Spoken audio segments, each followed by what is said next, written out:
இதுல ஏதோ பெருமையா பேசுறார் முதலமைச்சர். தமிழ்நாட்டில் இந்தியாவிலேயே முதன்மையா வழங்கி இருக்குது. எதுல? கடன் வாங்குவதிலே முதலிடம். நாம சொல்லல. இந்த தமிழ்நாட்டுக்கு காங்கிரஸ் கட்சிக்கு மேலிட பொறுப்பாளரை நியமிக்கிறாங்க.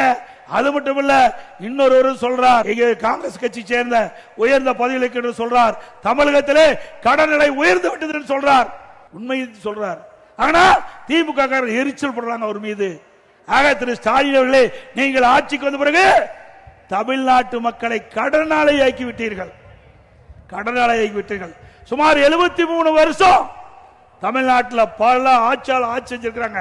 முதல்ல காங்கிரஸ், திமுக, அண்ணா திமுக, திமுக, அண்ணா திமுக, அண்ணா திமுக, திமுக மாறி மாறி 73 ஆண்டு காலம் 2021 வரை ஆட்சி செய்தல கிட்டத்தட்ட 5,18,000 கோடி தமிழ்நாட்டுடைய கடன். இன்றைய தினம் 5 ஆண்டுல திமுக ஆட்சி நிறைவேற்ற பொழுது 5,5 லட்சம் கோடி கடன் ஆக போகுது. 5 ஆண்டுல 5 லட்சம் கோடி. எல்லாம் கடன்காரன் ஆகிட்டாங்க. ஏதோ நீங்க வர்றீங்க, நான் பேசுறேன், வேடிக்கை பார்க்காதீங்க. கடனை நீங்க தான் கட்ட வேணும். தமிழ்நாட்டு மக்கள் தான் கடனை கட்ட வேணும். எப்படி கடனை கட்ட வேணும்? வரி போட்டு கடனை கட்டுவோம். வரி போடுவாங்க.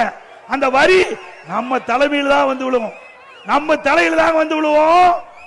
ஆக திமுக அரசாங்கம் எப்பொழுது ஏற்பட்டதோ அப்பொழுது இந்த கடன் சுமை மக்கள் தலையிலே வந்து விடுந்து விட்டது என்பதை எண்ணி பார்க்க வேண்டும்.